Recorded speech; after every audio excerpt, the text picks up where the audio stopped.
Hello dear students, welcome back. स्वागत है आप सभी का। This is our second lecture and last lecture we started poem Indian weavers by, अभी नाम आपको पता है अच्छे से, Sarojini Naidu, nightingale of India, जिसको भारत की स्वर कोकिला कहा जाता है। ठीक है, तो फर्स्ट बार हमने देखा था। और the feature of this poem is what? each stanza carry 4 lines, 1 2 3 4, 1 2 3 4, 1 2 3 4, and the rhyming scheme carry by the poem a a b और b। देखो, डे गे, वाइल्ड चाइल्ड, और वही बात यहाँ पे आएगी। Night bright, A green queen, be still chill, फिर से ए आएगा और लास्ट में क्लाउड श्राउड, बी आएगा। ये उसकी राइमिंग स्कीम हो गई। ठीक है। हाँ, तो फर्स्ट बार हमने देखा कि न्यू बॉर्न चाइल्ड जो है उसके साथ कंपैरिजन किया है। जो व्यूअर्स है उसका कंपैरिजन किया कि किस तरह से वो एक बॉर्न चाइल्ड के लिए ड्रॉप्स सील रहा नहीं, उसको बना रहा है ऐसे। हाँ, व्यूअर्स मतलब क्या होता है? बुनना होता है। ठीक है। Now see second para. Weavers weaving at fall of night. At fall of night मतलब अभी शाम होने वाली है। एट फॉल ऑफ नाइट क्या? अभी शाम होने वाली है। और हमने पहले डिस्कस किया, the poem is a type of discussion type of poem, और the poem is in format of और discussion. The poem is in discussion format, हमने ये शुरू में पढ़ा था। और each dress symbolise a particular stage of life, कि 3 स्टांजा हम पढ़ रहे हैं और एक स्टेज कवयित्री ने यहाँ पे हमारे साथ डिस्कस की है। यंगहुड के बारे में, चाइल्डहुड के बारे में यहाँ पे उन्होंने बात की है। न्यू बॉर्न चाइल्ड जो होता है उसके बारे में यहाँ पे उन्होंने एक यंगहुड की, जिसकी अभी शादी होने वाली है, एडल्टहुड की, वो बात यहाँ पे करती है। और यहाँ पे उन्होंने बात की है डेथ की। ठीक है, तो ये पैरा हमने देखा। अभी नेक्स्ट पैरा देखो।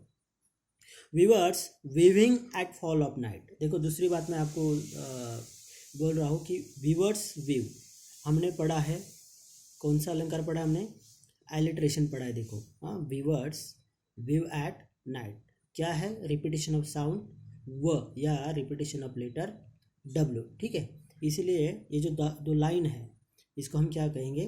क्या कहेंगे बोलो?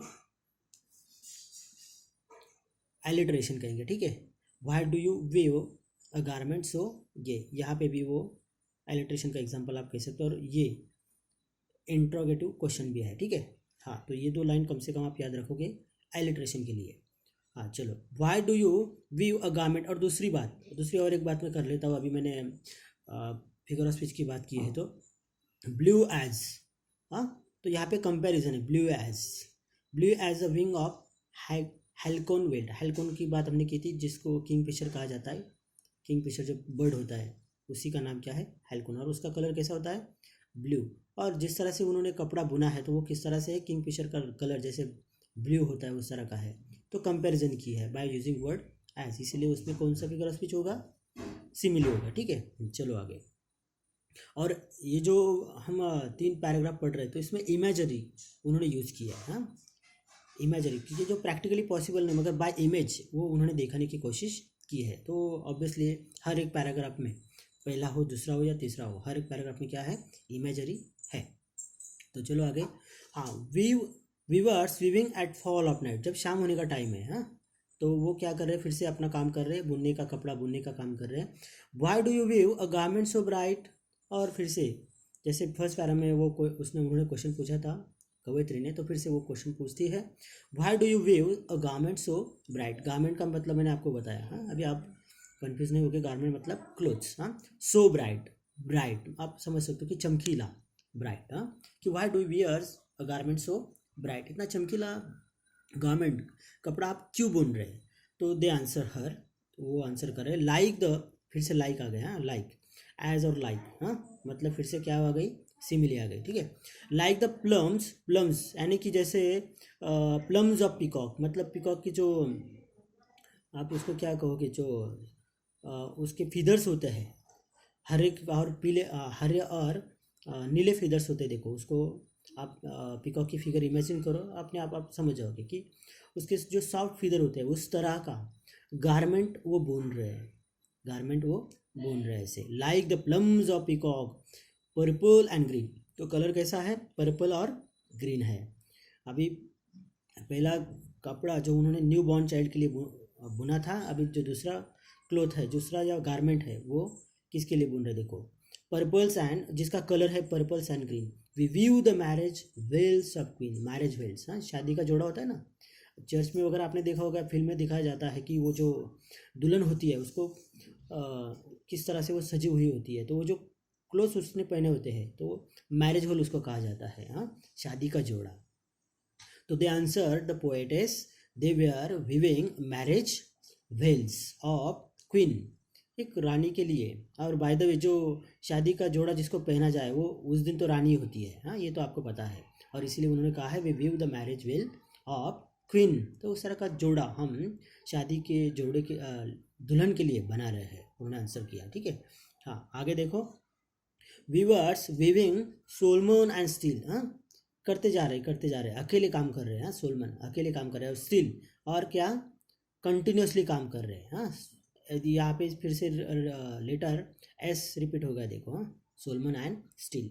What do you view in the moonlight chill, what do you view in the moonlight chill, अभी देखो हाँ, अभी ये शाम होने का टाइम था और अभी ये मूनलाइट चिल कब होता है, जब रात के 12 बजे होते हैं तब ये समय होता है moonlight chill. Y do you view in the moonlight chill, तो इतने 12 बजे भी, रात को 12 बजे आप क्या कर रहे हो, ये चिल आप समझ सकते हो, हाँ कि उस वक्त कैसा एटमॉस्फेयर होता है, चिल होता है, बहुत कूल होता है, ठंडा होता है, तो मूनलाइट चिल, तो उस वक्त why in all alone you are so much busy to do the work of government, कि ये आप काम क्यों कर रहे हो, क्या और किसके लिए कर रहे हो, ये फिर से आपने सरोजिनी नायडू जो है उन्होंने क्वेश्चन पूछा है। तो वाइट एज अ फीदर, अभी उनका जो कपड़ा बुन रहे हैं तो वो कैसा है, वाइट है, फिर से फीदर आया है, वाइट एज अ फीदर, और एज आया है तो ऑब्वियसली एज, देखो यहाँ पे लाइक है, यहाँ पे एज है, फिर से सिमिली का एग्जांपल होगा। White as a feather and white as a cloud, cloud की तरह वाइट है। We view a dead man's funeral shroud, funeral, हाँ जो रिचुअल होता है डेड मैन का, जब वो उसका देहांत होता है उसके लिए जो कपड़े की ज़रूरत होती है, वाइट गारमेंट की ज़रूरत होती है, तो वो हम यहाँ पे सी रहे हैं। तो श्राउड मतलब क्या, जिसका मतलब ही क्या होता है, cloth in which a dead person is wrapped, हाँ उसको रैप्ट किया जाता है पूरी तरह से, जो डेड आदमी है उसको रैप्ट किया जाता है, तो इसका मतलब ये हो गया, ठीक है। 8 मिनट हो गया, बाकी की बात मैं नेक्स्ट वीडियो में करूँगा, ठीक है। Okay, thank you.